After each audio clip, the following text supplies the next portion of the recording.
Last lectures में बहुत सारे रिक्वेस्ट आप लोग के आ रहे थे कि मैप को कंटिन्यू किया जाए किसी भी तरीके से। और मैं जब भी लेक्चर बना रहा था तो टॉपिक्स इतने बड़े हो जा रहे थे कि वो मोर देन 1 आवर या फिर 1 घंटे 1.5 घंटे की वीडियोस बनते थे। उसमें फर्दर आधा घंटा ऐड करना मैप के लिए वो थोड़ा सा डिफिकल्ट हो रहा था मेरे लिए।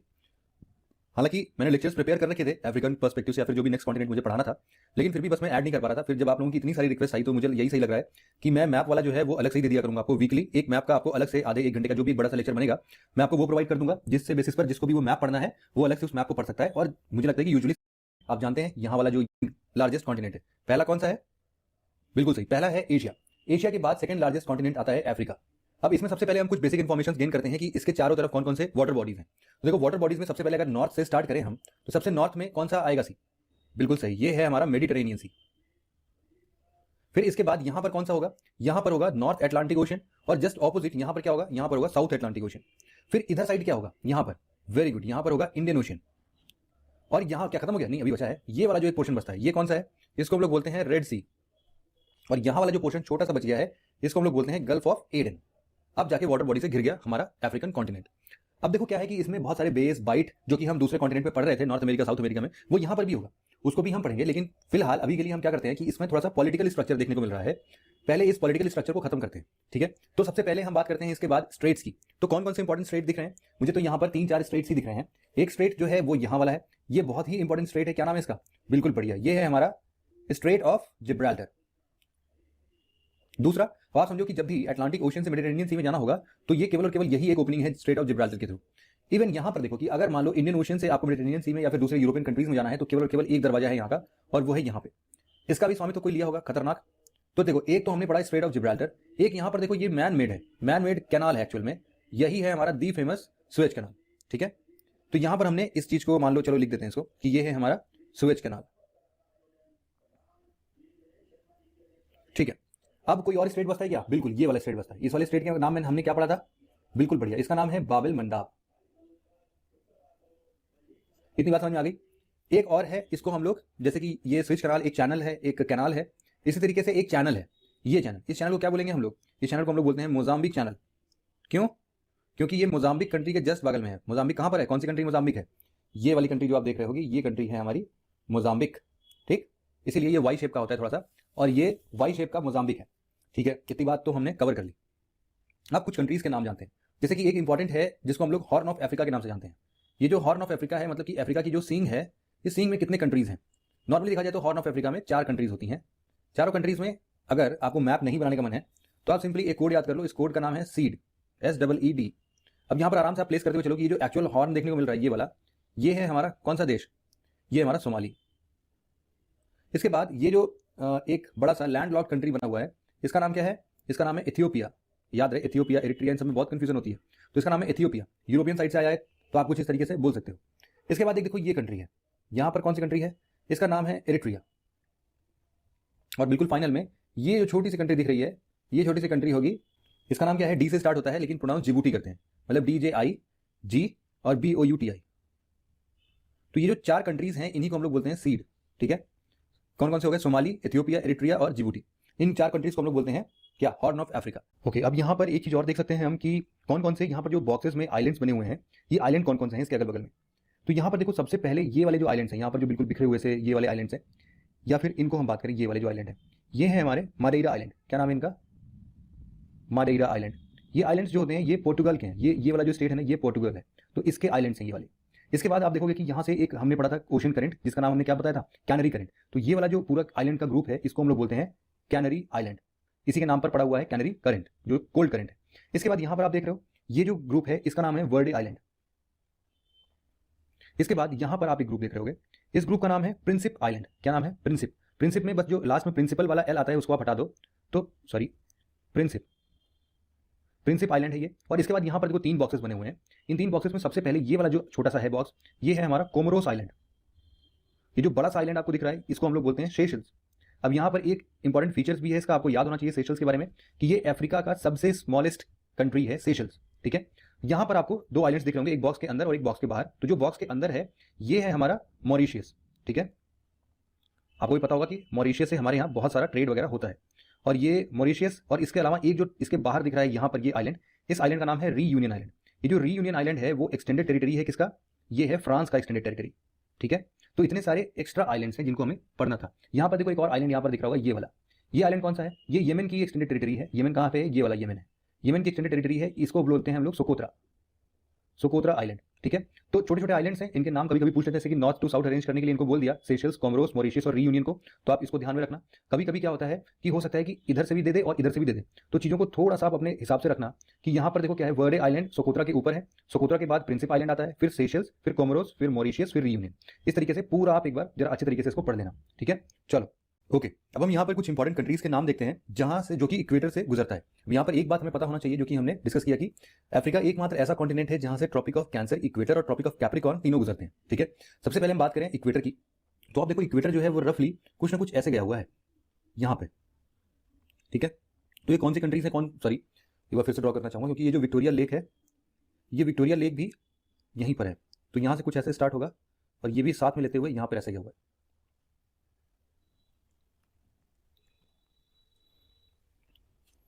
देखो अगर सबसे पहले हम पढ़ें कि कौन कौन सी कुछ स्पेशल कंट्रीज हैं, देखो अफ्रीकन कॉन्टिनेंट तो ऐसा है जहां से हमें ट्रॉपिक ऑफ कैंसर भी दिखता है पास होते हुए, इक्वेटर भी दिखता है और ट्रॉपिक ऑफ कैप्रिकॉर्न भी दिखता है। एक एक करके इन सबको पढ़ते हैं जरा कि सबसे पहला अगर हम ड्रॉ करें इक्वेटर कहाँ पर है हमारा, तो यहाँ से आप इक्वेटर स्टार्ट कर सकते हो।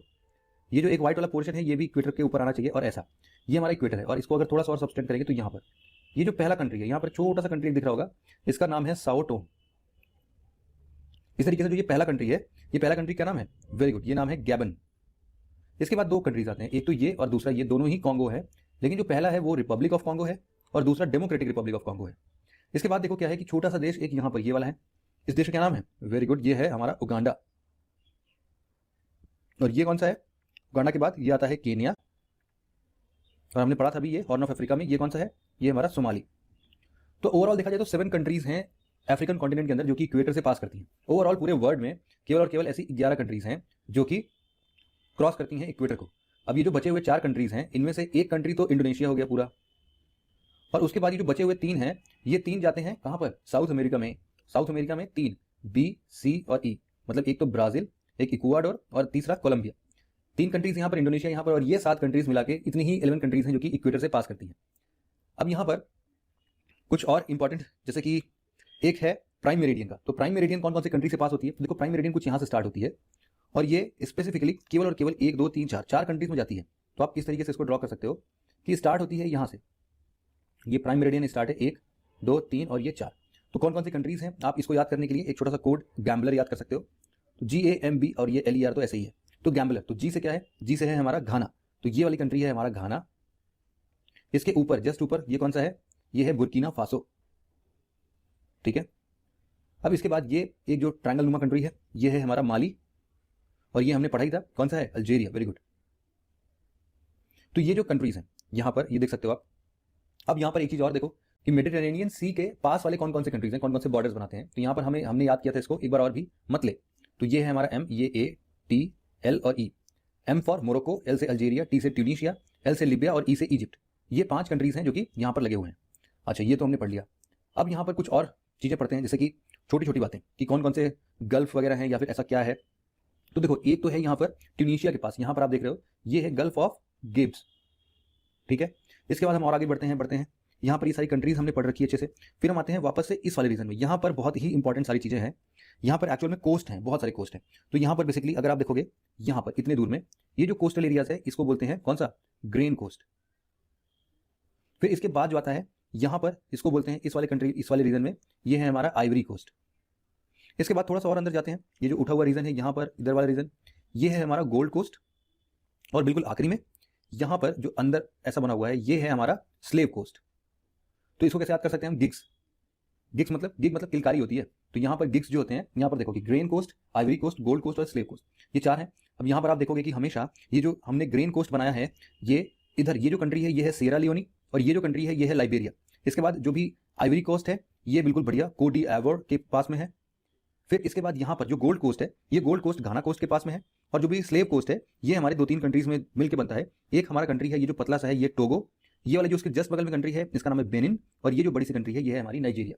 तो टोगो, बेनिन और नाइजीरिया, ये 3 कंट्रीज में मिलता है हम लोग को। और यहाँ पर जो एक बिल्कुल खुला सा जगह दिख रहा है, बिल्कुल वाइट स्ट्रक्चर है, ये हमने पढ़ा था वाइट जो होता है थोड़ा सा खुला हुआ स्ट्रक्चर होता है, तो इसीलिए यहाँ पर हम लोग इसको बोलते हैं बाइट ऑफ बेनिन। इतनी बातें क्लियर हो गई? ओके। अब यहाँ पर थोड़ा सा और नीचे आते चलते हैं। तो एक तो हमें मिलता है, थोड़ा सा ऑपोजिट साइड में चलते हैं।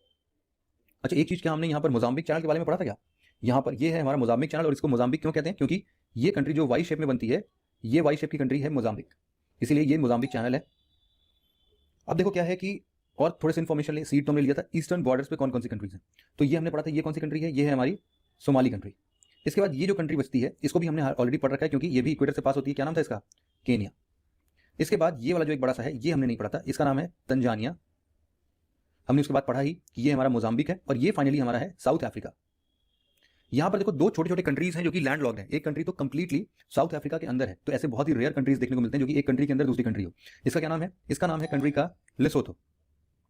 यहाँ पर एक चीज ये देखो कि एक और कंट्री है जो कि साउथ अफ्रीका और मोजाम्बिक के बीच में बनती है। साउथ अफ्रीका और मोजाम्बिक के बीच में इस कंट्री का अभी तक का पुराना नाम जो है वो है स्वाजीलैंड, लेकिन अभी हाल फिलहाल में ये नाम चेंज हो गया है, और इन्होंने अपने नाम में क्या रखा है, मतलब अपने कंट्री के नाम को चेंज करके ई स्वातिनी इसका नाम हो गया है नया। ठीक है, ये हमने पढ़ लिया। चलो, इतनी बात करनी थी। इसके बाद ये हो गया इंपॉर्टेंट आइलैंड्स पढ़ लिए हमने, कंट्रीज पढ़ लिया। ओके, इतनी बात थी फिजिकल ज्योग्राफी की। अब इसके बाद हम चलते हैं अपने, सॉरी ये पॉलिटिकल ज्योग्राफी थी, अब हम चलते हैं थोड़ा फिजिकल ज्योग्राफी पे। देखो फिजिकल ज्योग्राफी में क्या क्या चीजें इंपॉर्टेंट है। सबसे पहले जो भी मोटे मोटे चीजें हैं उनको हम पढ़ते हैं। एटलस माउंटेन कहां पर है? देखो ये वाला जो आप रेस्ड पोर्शन देख रहे हो, ये है हमारा एटलस माउंटेन। ठीक, और इसी एटलस माउंटेन पे जो सबसे हाईएस्ट पीक मिलता है वो कहां पर है? बिल्कुल इसके साउथ वेस्ट डायरेक्शन में आपको मिलेगा। इसका नाम है माउंटेन टॉपकाल। यहां पर आप देखो, यहां पर मिलेगा आपको माउंटेन टॉपकाल। आप चाहो तो मैप में मार्क कर सकते हो या फिर अपने साथ साथ इसको बना सकते हो। इस एटलस के बाद यहां वाला जो ये रीजन आपको दिख रहा है, ये पूरा रीजन क्या है? ये इतना बड़ा सा रीजन है पूरा हमारा सहारा। ये है सहारा डिजर्ट। इसके बाद देखोगे कि एक और डिजर्ट आती है यहीं पर। ये कौन सी डिजर्ट है? इसका नाम है लिबियन डिजर्ट। ये कुछ ऐसा है, लिबियन डिजर्ट। और यहीं पर देखो लिबियन डिजर्ट और एक डिजर्ट इधर भी है, इसका नाम है न्यूबियन डिजर्ट। क्या डिजर्ट है? न्यूबियन। और इन दोनों के बीच से गुजरती है हमारी नाइल रिवर। तो ये जो आप देख रहे हो ये नाइल रिवर ही है। यहाँ पर बहुत सारे जिसके ट्रिब्यूटरीज होंगे, डेल्टा बनाती है, और ये नाइल रिवर हमारी इस डायरेक्शन में ऐसे आती है। अब यहाँ पर पहुंचती है तो हमें पता है कि एक्चुअल में क्या है ना कि नाइल जो है वो दो पार्ट्स से निकल के बनी है। एक तो यहाँ पर आप जो एक बड़ा सा वाटर बॉडी देख रहे हो, इस वाटर बॉडी का नाम क्या है? ये है हमारी लेक विक्टोरिया। अब ये जो लेक विक्टोरिया है ये यहाँ से ओरिजिन होती है व्हाइट नाइल की, तो व्हाइट नाइल यहाँ से कुछ ओरिजिनेट होता है। ठीक, यहाँ से ऐसे जाता है। दूसरा आप यहाँ पर एक सी देख रहे होगे, ठीक है, ये कौन सा सी है? सॉरी, ये कौन सा लेक है? ये लेक है लेक टाना। यहाँ से लेक टाना से निकलती है कौन सी? Blue Nile. ठीक है, तो यहाँ से ब्लू नाइल निकलेगी और ये भी पहुंचेगी लगभग लगभग ऐसे यहाँ पर। और यहाँ पर एक जगह आता है, इसको हम लोग क्या नाम से जानते हैं? खारतूम। ठीक है, क्या नाम है इसका? खारतूम। यहाँ पर ब्लू नाइल, सॉरी ये वाली ब्लू नाइल और ये वाली व्हाइट नाइल दोनों मिलती हैं, आगे चल के फिर सिंपल नाइल ही बनती है। ठीक है, इतनी बातें क्लियर हो गई क्या? ओके। अब देखो और रीजन है। अब यहाँ पर एक देखो, ये जो न्यूबियन डिजर्ट की हम बात कर रहे थे, ये न्यूबियन डिजर्ट एक्चुअल में वर्ल्ड का टॉलेस्ट सैंड ड्यून्स बनाता है। मतलब कि जो बालू का ढेर होता है ना, ये सबसे टॉलेस्ट होता है पूरे वर्ल्ड का न्यूबियन डिजर्ट में। और हम ये बोलेंगे कि न्यूबियन और लिबियन डिजर्ट के बीच से नाइल रिवर फ्लो करती है। अब यहाँ पर देखो एक यहाँ पर भी आपको लेक दिख रहा होगा, ये है लेक चैड, CHAD चैड। अब इसके बाद यहाँ पर आपको एक और इंपॉर्टेंट रिवर की बात करूँ, नहीं, यहाँ पर सबसे पहले मैं आपको एक चीज़ ये दिखाता हूँ। ये जो एक पूरा रीजन है, ये है हमारा, ये वाला जो रीजन है ये बेसिन रीजन है। बेसिन मतलब नॉर्मली जैसे हमारा गंगा बेसिन है, उसी तरीके से यहाँ पर एक बहुत ही इंपॉर्टेंट रिवर है। एक्चुअल में क्या है कि ये जो रिवर है ये एक प्लेटू से निकलती है, और ये जो प्लेटू है वो कहाँ पर है? ये प्लेटू कहीं ना कहीं इधर मिलेगा आपको। ये प्लेटू है हमारा कटंगा प्लेटू। ठीक है, कटंगा प्लेटू से एक रिवर निकलती है, और ये रिवर ऐसे बहुत सारे ट्रिब्यूटरीज के साथ कुछ मिला जुला के कहाँ पे फ्लो करती है? ये फ्लो होती है मान लो यहाँ पर। ठीक, ऐसा ये रिवर जो है, इस रिवर को हम लोग क्या बोलते हैं? ये रिवर है हमारा कॉन्गो रिवर, इसी को हम लोग जायर भी बोलते हैं। इसकी स्पेशलिटी क्या है? यहीं से हमने देखा था कि जो इक्वेटर है वो कुछ ना कुछ ऐसे ही पास होता है यहाँ पर, तो इसीलिए देखोगे कि ये जो कॉन्गो रिवर है ये इक्वेटर को 2 बार कट करती है। ठीक है, तो ये इसकी स्पेशलिटी हो गई। अब यहाँ पर देखो एक ये भी था कि जो लेक विक्टोरिया की बात हम कर रहे थे, ये भी लेक विक्टोरिया भी इक्वेटर से ही गुजरती है। तो कोई लेक जो कि यहाँ से गुजरे तो वो होगी विक्टोरिया लेक। अब देखो जो ये विक्टोरिया लेक है ये अपने आप में 3rd लार्जेस्ट लेक है। 3rd लार्जेस्ट लेक, जैसे कि इसके अगर हम लोग सबसे पहले बात करेंगे, सबसे बड़ा क्या आता है? कैस्पियन सी। इसके बाद हमने नॉर्थ अमेरिका में एक बहुत बड़ा लेक पढ़ा था, क्या नाम था उसका? वेरी गुड, सुपीरियर लेक था। सुपीरियर लेक के बाद लेक विक्टोरिया का ही नंबर आता है। अब यहाँ पर देखो लेक विक्टोरिया की बात करें तो ये कौन कौन से कंट्री से घिरा हुआ होगा? इसको आप लोग याद रखने के लिए 3 कंट्रीज का नाम याद कर सकते हो। KUT, कुट। के से होगा हमारा कौन सा? यहाँ वाला केनिया। केनिया पढ़े थे ना हमने कि ये भी इक्वेटर से क्रॉस होता है। और इवन यू से भी हमने पढ़ा था कि युगांडा क्रॉस होता है। और एक नहीं पढ़ा था हमने, KU केनिया, युगांडा, और टी जो है हमारा यहाँ वाला कंट्री है। इस कंट्री का नाम क्या हमने रखा था? ये था तंजानिया। तो अगर कोई भी कभी भी पूछता है कि विक्टोरिया लेक जो है वो किससे घिरा हुआ है, तो आप बोलोगे कुछ से घिरा हुआ है, इसमें केनिया, युगांडा और तंजानिया आएगा। अब क्या होगा कि देखो यहाँ पर एक रिवर तो हमने यहाँ पर देखी, दूसरी एक और इंपॉर्टेंट रिवर है जिसका नाम है लिम्पोपो रिवर। ये लिम्पोपो रिवर कुछ ना कुछ करके यहाँ से निकलती है। एक यहाँ पर एक हाई वेल्ड रीजन होता है, ग्रासलैंड्स वगैरह में हम पढ़ेंगे, यहाँ से ये रिवर निकलती है और यहाँ पे फिर उसके बाद इधर फ्लो करती है। जब भी हम ट्रॉपिक ऑफ कैप्रिकॉर्न डिस्कस करेंगे ना, तो ये ऐसे जाएगा, ट्रॉपिक ऑफ कैप्रिकॉर्न, तो मेडागास्कर से ट्रॉपिक ऑफ कैप्रिकॉर्न जाता है, ठीक है। ये बात अगर कभी भी कंफ्यूजन नहीं होनी चाहिए आपके पास में। अब ये रिवर कौन सा नाम बताया मैंने, इस रिवर का नाम है रिवर लिम्पोपो। ये जो लिम्पोपो रिवर है ये ट्रॉपिक ऑफ कैंसर को ट्रॉपिक ऑफ कैप्रिकॉर्न को 2 बार कट करती है, ठीक है। अब यहाँ पर कौन कौन सी कंट्रीज हैं जो कि इस ट्रॉपिक ऑफ कैप्रिकॉर्न से होकर गुजरती हैं, तो यहाँ पर देखो 4 कंट्रीज हैं। कौन कौन सी, NBSM, ठीक। NBSM जो है यहाँ पर आप N से याद रख सकते हो कि यहाँ पर एक कंट्री है, इसका नाम क्या दिया है यहाँ पर, नामीबिया, पर सुना होगा आपने, काफी फेमस नाम है नामीबिया। इसके बाद यहाँ पर बीच में एक बड़ी सी कंट्री आती है, इसका नाम है बोत्सवाना, ठीक। NBS से हमारा आता है कौन सा, आपने भी पढ़ा था इसको, साउथ अफ्रीका, बिल्कुल फेमस वाला। और जो इधर है M से मोजाम्बिक। तो साउथ अफ्रीका और मोजाम्बिक हमने पढ़ा था, यहाँ पर 2 कंट्री आप और ऐड कर लो, एक नामीबिया और एक बोत्सवाना। अब देखो इतनी बातें हमने कर ली, कुछ डिजर्ट्स के नाम भी आप इसमें थोड़ा सा ऐड कर दो। एक तो यहाँ पर अच्छा एक चीज हमने ये भी पढ़ा था कि जैसे ये जो कॉन्गो बेसिन है, जैसे हमारे यहाँ का गंगा बेसिन है, वैसे यहाँ पर जो कॉन्गो बेसिन है ये अपने आप में बहुत ज्यादा फर्टाइल है। और इस कॉन्गो बेसिन में हमको क्या क्या देखने को मिलता है, सबसे बढ़िया है यहाँ का डायमंड डिपॉजिट, और यहाँ पर मिलता है हमको यूरेनियम। डायमंड और यूरेनियम के अलावा यहाँ पर गोल्ड भी मिलता है और कॉपर भी मिलता है। तो इतनी सारी चीजें कॉन्गो बेसिन में मिलती है। और ये जो कॉन्गो का जहाँ पर माउथ है, इस माउथ पर ही आप देखोगे कि यहाँ पर मिलते हैं हमारे पास पेट्रोलियम प्रोडक्ट्स। तो यहाँ पर बिल्कुल पास में ही पेट्रोलियम के भी आपको प्रोडक्ट्स देखने को मिल जाएंगे यहाँ पर साथ में, ओके। तो इतनी बात है। अब यहाँ पर देखो एक और हाईलैंड है, इसका नाम है एडामोवा हाईलैंड, एदामोवा या फिर आदमोवा कुछ भी बोल सकते हो आप। तो ये वाला हाईलैंड की बात हो रही है, यहाँ पर है एदामोवा आइलैंड्स, ये हाईलैंड है। ये जो एदामोवा हाईलैंड है ना, ये बेसिकली जानकारी में रहता है अपने बॉक्साइट डिपॉजिट के लिए। तो जितनी भी एल्यूमिनियम की नीड होती है अफ्रीका में, वो एदामोवा हाईलैंड से ही फुलफिल की जाती है। अब इसके बाद एक सीरीज बचता है पूरा सा, जिसमें हम लोग बहुत सारे इसके ड्रिफ्ट की बात करेंगे। ये जो अफ्रीकन में ड्रिफ्ट चल रहा है ना, आपको भी पता होगा इस चीज के लिए, मैंने और भी बाद में डिस्कस किया है कि यहाँ पर देखो क्या होता है कि ये वाला जो पोर्शन है ये पूरा ऐसे यहाँ पर पूरा ड्रिफ्ट चल रहा है, टूट के बिल्कुल अलग हो जाएगा, ये कॉन्टिनेंट इधर और ये कॉन्टिनेंट इधर। तो इसके बीच में ये जो बहुत सारे लेक्स क्रिएट हो चुके हैं, उन लेक्स के नाम हम एक बार जरूर से पढ़ते हैं। देखो क्या क्या नाम है, शुरुआत से बिल्कुल पढ़ते हैं। एक जो है यहाँ पर इंपॉर्टेंट चीजें हैं, हमने सबसे नीचे यहाँ से हमने पढ़ना स्टार्ट किया है, मान लो तो एक लेक है यहाँ पर बिल्कुल बीचों बीच, या फिर इसके भी ऊपर आ जाओ, यहाँ पर एक लेक है, या फिर ये वाला जो लेक है शायद इसी लेक की बात हो रही है। ये लेक कौन सा है, ये है लेक हमारा करीबा। अब बताता हूँ कि ये इंपॉर्टेंट क्यों है। ये जो लेक करीबा है ना, यहीं से निकलती है हमारी जाम्बेजी रिवर, मतलब सॉरी यहाँ पर ड्रेन करती है, निकलती तो यहाँ से प्लेट्यू रीजन है ना, कटंगा प्लेट्यू से ही जाम्बेजी रिवर निकलती है, और ये निकल के गिरती कहाँ पर है, करीबा लेक में। तो यहाँ पर ये जाम्बेजी रिवर इतना इंपॉर्टेंट क्यों है, क्योंकि भाई जो सबसे वर्ल्ड का टॉलेस्ट वाटरफॉल है कौन सा, विक्टोरिया फॉल। ये विक्टोरिया फॉल यहीं पर प्रेजेंट है, कौन सी नदी पर, जाम्बेजी रिवर पर, ठीक है, ओके। अब ये जो लेक करीबा है, इसके छोड़ के जरा हम ऊपर आते हैं, तो यहाँ पर आते हैं, ये जो आपको एक लेंदी सा सी देखने को मिल रहा है, इस सी का नाम है लेक न्यासा, और इसको कभी कभी हम लोग लेक मालावी भी बोलते हैं, मालावी या मलवई। इसके बाद देखो ये जो एक लंबा सा रिफ्ट में और एक लेक बन रहा है, इसका क्या नाम है, इसका नाम है लेक त्यांगनिका। फिर इसके बाद ये जो छोटे छोटे लेक्स हैं, इन सब लेक्स में जो इंपॉर्टेंट है वो है लेक एल्बर्ट, जो सबसे ऊपर यहाँ पर आपको दिख रहा होगा। और इसमें इंपॉर्टेंट कुछ है, जैसे कि यहाँ पर एक ये वाला जो लेक है, इस लेक को आप बोल सकते हो लेक तुर्काना। लेक तुर्काना इसलिए इंपॉर्टेंट है क्योंकि ये एक प्रकार का बोल सकते हो कि यहीं के आसपास में रिफ्ट वैली बिल्कुल ब्रेक करना स्टार्ट करता है, ठीक है, यहीं से आता है। मतलब रिफ्ट वैली जो है, देखो आप बिल्कुल सीधे, एक तो ये स्ट्रक्चर और एक ये स्ट्रक्चर यहाँ से देख सकते हो, ये रिफ्ट वैली आता है और कुछ ऐसे डायरेक्शन में ये रिफ्ट वैली तैयार हो रहा है, बिल्कुल टूट के निकलने के लिए बन रहा है। अब इसमें आपने ध्यान दिया होगा कि जो ये लेक विक्टोरिया हमने पढ़ा था, ये लेक विक्टोरिया इसका पार्ट नहीं है, मतलब रिफ्ट वैली में लेक विक्टोरिया को काउंट नहीं करेंगे। अगर नॉर्थ टू साउथ कभी भी इन लेक्स को अरेंज करने के लिए आएगा तो आप कर लोगे क्या, सबसे नीचे करीबा, फिर न्यासा, त्यांगनिका, फिर एल्बर्ट्स, फिर ऊपर तुर्काना। इतनी बात हो गई, ओके। अब यहाँ पर देखो कुछ हाईएस्ट माउंटेन रेंजेस की अगर हम बात करें तो यहीं पर है सब। यहीं पर देखो क्या है कि एक है अपना जहाँ पर ब्लू नाइल, व्हाइट नाइल निकलती थी, इसको हम लोग बोलते हैं, एक यहाँ पर कंट्री देखी थी ना सीड वाले में, कौन सी कंट्री थी, लैंडलॉक कंट्री, बिल्कुल बढ़िया, एथियोपिया थी। तो ये जो एथियोपिया है यहीं पर है, ये वाला जो आप पोर्शन देख रहे हो, ये वाला पोर्शन है एथियोपियन हाईलैंड्स का। एथियोपियन हाईलैंड्स के बाद यहाँ पर आप देखोगे एक है ऊपर ही यहाँ पर लेक असल, ये यहाँ पर कहीं पर है ये। अब इसकी क्या खासियत है, ये पूरे अफ्रीका का सबसे डीपेस्ट पोर्शन है लेक असल। अब यहाँ पर हम कुछ इंपॉर्टेंट माउंटेन पीक्स की बात करते हैं, तो देखो यहाँ पर जो माउंटेन पीक है वो एक तो है सबसे ऊंचा जो पूरे अफ्रीका का माउंटेन का पीक है, वो है माउंट किलिमंजारो, यहाँ पर है, क्या नाम है इसका, माउंट किलिमंजारो। और इसके जस्ट ऊपर इसका सेकंड हाईएस्ट पीक है, उसका नाम क्या है, माउंट केनिया। केनिया की कंट्री के ही नाम पर माउंट केनिया रख दिया गया है। ठीक, तो इतनी चीज़ें आपको यहाँ पर बतानी चाहिए। एक और चीज़ कि हमने कुछ और माउंटेन रेंजेस पढ़े हैं क्या अभी यहाँ पर? एक यहाँ पर है देखो माउंट कहाँ गया ये, कैमरून होगा यहाँ पर। ये जो माउंट कैमरून है, ये माउंटेन कैमरून एकमात्र ऐसा वॉल्केनिक एक्टिव वॉल्केनो है अफ्रीका का।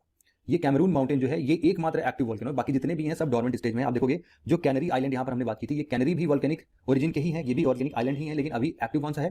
कैमरून आइलैंड केवल। इसके बाद आप देख सकते हो इसमें और क्या क्या चीज़ें पढ़ने लायक हैं। तो एक यहाँ पर आप रेंजेस देख रहे होगे, ये रेंजेस हैं हमारे पास लोमा माउंटेन्स के। इसके बाद यहाँ पर आपको जैसे हमने एडमुआ हाईलैंड पढ़े थे, तो एडमुआ जो माउंटेन्स हैं वो भी इसी रेंज में देखने को मिलते हैं। ये है एडमुआ माउंटेन्स। इसके अलावा और कौन से इंपॉर्टेंट माउंटेन्स हैं? तो एक तो देखो यहाँ पर जो ये रिफ्ट वैली क्रिएट हो रही है, इसके जस्ट बगल में यहाँ पर एक माउंटेन स्टार्ट हो गया बनना। इस माउंटेन को हम लोग बोलते हैं मितुम्बा माउंटेन। क्या नाम है? मितुम्बा। इसके बाद कुछ और चीज़ें अगर हम देखें, कुछ डिजर्ट हमारे छूट गए थे, तो जो साउथ के डिजर्ट है उनमें से सबसे इंपॉर्टेंट यहाँ वाला जो डिजर्ट है, ये एक डिजर्ट है। इस डिजर्ट का नाम क्या है? इस डिजर्ट का नाम है कालाहारी। Kalahari dessert. और बिल्कुल यहाँ पर कोस्टल रीजन में एक और डिजर्ट बनता है, इस डिजर्ट का नाम है, क्या नाम है बताओ? अभी यहाँ पर कौन सी कंट्री हमने पढ़ी थी? हमने पढ़ी थी नामीबिया, तो उसी से रिलेटेड जो ये डिजर्ट है ये है नामीब डिजर्ट। कंफ्यूज नहीं होना है। यहाँ पर देखो एक और डिजर्ट हमने एन से ही पढ़ा था, वो नूबियन डिजर्ट था। वो नूबियन डिजर्ट कहाँ था? यहाँ पर। नूबियन डिजर्ट और लिबियन डिजर्ट जो यहाँ पर था, उसके बीच से नाइल रिवर फ्लो करती थी। ये नामीब डिजर्ट है। यहाँ पर देखो ये जो कालाहारी डिजर्ट की हम बात कर रहे थे, ये बेसिकली ये जो रीजन है ये अपने आप में एक रेन शेडो रीजन है, और इस रेन शेडो के इफेक्ट में यहाँ पर जो भी ट्राइब्स वगैरह रहती हैं, इस ट्राइब्स का नाम क्या है? इस ट्राइब का नाम है बुशमैन। यहाँ पर जो नामीब डिजर्ट की हम बात कर रहे थे, तो नामीब डिजर्ट कैसे बनता होगा ये आपको बिल्कुल क्लियर होगा। ओशन करंट यहाँ से जाती है, कौन सी नाम से? बिल्कुल बढ़िया, ये नाम है इसका वेनेजुएला करंट का। तो ये जो वेनेजुएला करंट है ये अपने आप में कोल्ड करंट होता है, और इससे डेसिकेटिंग इफेक्ट देता है यहाँ पर, और इसके चलते यहाँ पर जो भी ट्राइब्स हैं उनका नाम आता है हॉटेनटोट्स। इवन सहारा डिजर्ट की हम बात कर रहे थे, तो सहारा डिजर्ट में कौन से ट्राइब आते हैं? आप बोलोगे टॉरेग।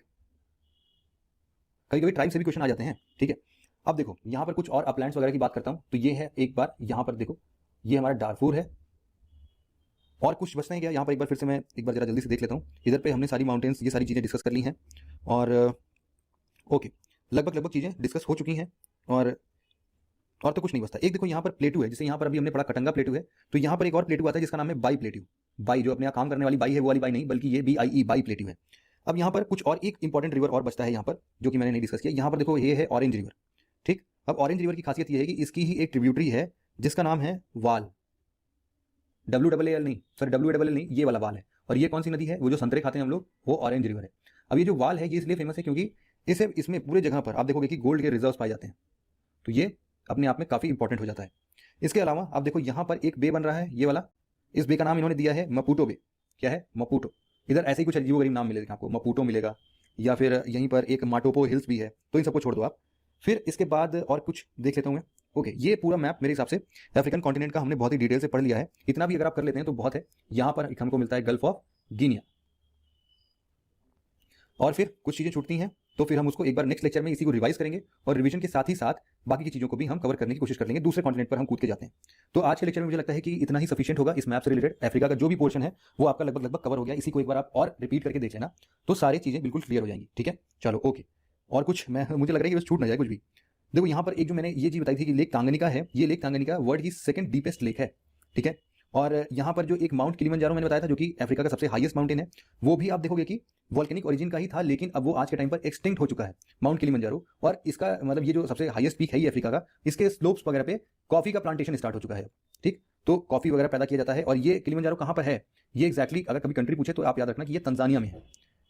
ओके, इसके बाद और कुछ बचता है, कोई स्टोरी अगर बची हो एक बार देख लेता हूं मैं। अच्छा, ये जो नाइल रिवर की बात मैं कर रहा था, नाइल रिवर के पूरे रीजन पर आप देखोगे कि कॉटन का कल्टीवेशन बहुत ही बढ़िया से होता है। तो नाइल रिवर जो है अपने आप में कॉटन कल्टीवेशन के नाम से भी जानी जाती है। यहाँ पर जो भी डेल्टा बनाएगी उसको नाइल क्या बोलेंगे? उसको बोलेंगे हम लोग डेल्टा ऑफ नाइल। और क्या, यहाँ पर कुछ पोर्ट स्टार्ट करते हैं, जैसे कि ये वाला जो कनेक्शन है, यहाँ पर एक साइड पोर्ट है, या फिर सेट पोर्ट कुछ भी बोल सकते हो, और एक है अलेक्जेंड्रिया पोर्ट। ये दोनों ही पोर्ट जो है काफ़ी इंपॉर्टेंट है, अलेक्जेंड्रिया और यहाँ पर सही, ठीक है। चलो बस एंड करते हैं आज के लेक्चर को यहीं पर। Thank you very much for listening it very patiently. Have a nice day.